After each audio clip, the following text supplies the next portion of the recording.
नमस्कार दर्शक बंधु माँ मालती फार्मिंग को आपन को पुणी थे स्वागत करुच्ची मु चिन्मय।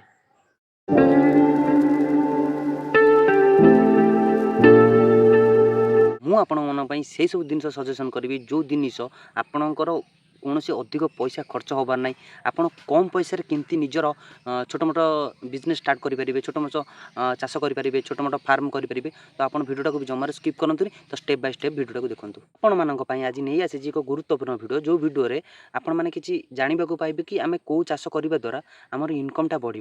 तो हाँ आज्ञा आप तो जानते बजार बर्तमान जो भाया रेट्र महंगा है तेल कतुर नहीं कि चाउल माने आपण नीतिदिनिया व्यवहार करुवा जिनसर महंगा केते प्रकार दिन को दिन वृद्धि होची। तो आपण से जो रेट्र दर अनुसार आपण तो सेमती किसी गोटे बिजनेस करार अच्छी जो बिजनेस ना आपणकर भी जो गुजराट जो आप जो पैसा इनकम करुँच तार वृद्धि करने चाहते ना। तो से आपन को से सब जिन किसी सिलेक्ट करार अच्छी जो जिनस द्वारा आप लाभ हो पारे। तो प्रथम आपणकर जदि किसी जमी अच्छी माने अधिक जमी किसी दरकार ना जब आप पाखे किसी अल्प किसी जमी अच्छी तो प्रथम को आपको एक नंबर आपको सजेसन करुच्ची कि आप गेंडु चाष करूँ। हाँ आज्ञा गेंडु चाष कौन पाई करेंगे कहीं आप जानते आप जेकोसी भी गोटे मार्केट बुली आसतु गेंडु गोटे माने गेंडुर गोटे माल रेट के 20 टंका को तलू आगे कौड़ी भी पाइबेनि। तो से कौन आपड़ जदि किसी जमी जदि उत्तमर गेंडुर उत्तम मंजी आपड़ आनी बुणवे तो आप निहाती भावे सेठू निहाती मासक आपन को निहाती 5,000 पाखापाखि आपन को मिल पार। द्वितीय आपको सजेसन करने जाऊँगी तो एमती एक जिनस जोटा कि आप निहाती से बहुत किसी प्रॉफिट पाइपर।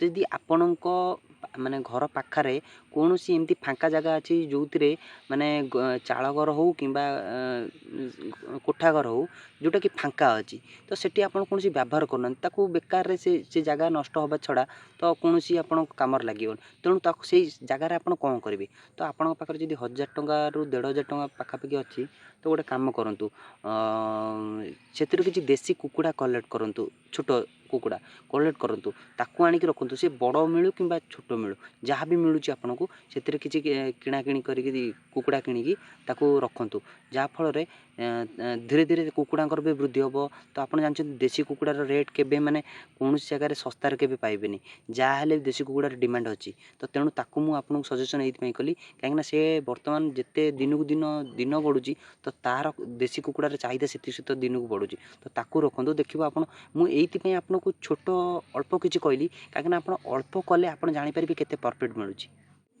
3 नंबर आपको सजेसन करी धनिया पत्र।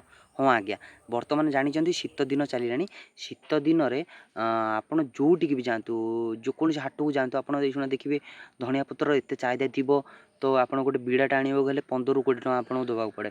तो आप से सब जिनस करूँ जो जिनस करने द्वारा आप 2 पैसा इनकम टी आपणकर करें। उत्तम धनिया मंजी आणिक आप बुणतु देखिए धनिया मंजी आप कौन जगह को जीव आप निज गाँव भी पैसा देकी सागे सागे तुमको नहीं जाए। 4 नंबर आपको सजेसन करी भेंडी चाष। हाँ आज्ञा बर्तमान तो शीत दिन जानते बर्तमान आज दिन कथा कहि कि भेंडीर किलो 50 टकर 60 टका अच्छी तलू को टंकाटर कमी कौन सी बजार भी दौना। तो से आपको कहवाक आप पाखापाखि छोटकाटिया जगह अच्छी आप उत्तम भेंडी मंजी आणिक बुणतु आपको 30 रु 35 दिन भितर आपको गछ हो 45 दिन भितर आपको भेंडी फुल ही भेंडी आरंभ हो। तो तेणु तार भी बजार मूल्य शीत दिन पाखापाखि जनवरी फेब्रुआरी पर्यंत भी आप भेंडी उत्पादन करेंगे जो मूल्य भी से 50 टका उपरकू थी। 5 नंबर आपको एमती एक जिन सजेसन करने जाऊँगी जो जिनस 300 वर्षक 365 दिन कौ दिन भी ना 300 मार्केट में डाउन हो जिनस हूँ छेली चाष।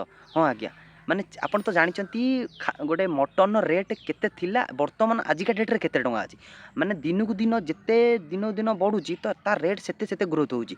हाँ आज्ञा आपन को सजेसन करी छेली चाष एइथि कहीं बर्तमान मार्केट रे माने मटन को लेकिन जो परिमाण ने माने चली बिजनेस तो आप जिनस को धरतु जो जिनस आप अधिक किसी करूँ पाखापाखि 3 ରୁ 4टी जदि खासी ता सहित माई भी माई छेली भी किसी रखिए तो आपको निहाती माने वर्ष को आपको पाखापाखि 2 लाख रु ରୁ 3 ଲକ୍ଷ ପ୍ରଫିଟ୍ ଦେଇପାରିବ। ଏଇଟା ତ ଭିଡ଼ିଓ ଥିଲା ଆପଣମାନଙ୍କ ପାଇଁ ଏଇ ସବୁ ଜିନିଷ ଯେଉଁ ଜିନିଷ ଆପଣ କରିବା ଦ୍ୱାରା ଆପଣ ପ୍ରଫିଟ୍ ହେଇପାରିବେ। ତ ଭିଡ଼ିଓ ଆପଣଙ୍କୁ କେମିତି ଲାଗିଲା ନିଶ୍ଚିତ କମେଣ୍ଟ ମାଧ୍ୟମରେ କୁହନ୍ତୁ। ତ ଆପଣ ଯଦି ଚ୍ୟାନେଲକୁ ନୂଆ ଆସିଛନ୍ତି ନିହାତି ସବସ୍କ୍ରାଇବ୍ କରନ୍ତୁ। ଆଉ ମୋ ଏଇ ଚ୍ୟାନେଲଟା ବି ତ ମୋର ନୂଆ, ତ ତେଣୁ ଆପଣଙ୍କୁ ଯଦି ଭିଡ଼ିଓ ଆପଣଙ୍କ ପାଖରେ ଯାଇକି ପହଞ୍ଚିଛି ତ ଭିଡ଼ିଓଟା କେମିତି ଲାଗିଲା କ'ଣ କଲା ତ ସେଇ ଚାଷୀମାନଙ୍କ ପାଇଁକି ସେୟାର କରନ୍ତୁ ଆଉ ଚ୍ୟାନେଲଟାକୁ ସବସ୍କ୍ରାଇବ୍ କରିଦିଅନ୍ତୁ। କାହିଁକିନା ମୁଁ ଆଗକୁ ଆପଣମାନଙ୍କ ପାଇଁ ଆହୁରି ଭଲ ଭଲ ଟିପ୍ସ ନେଇକି ଆସିବି।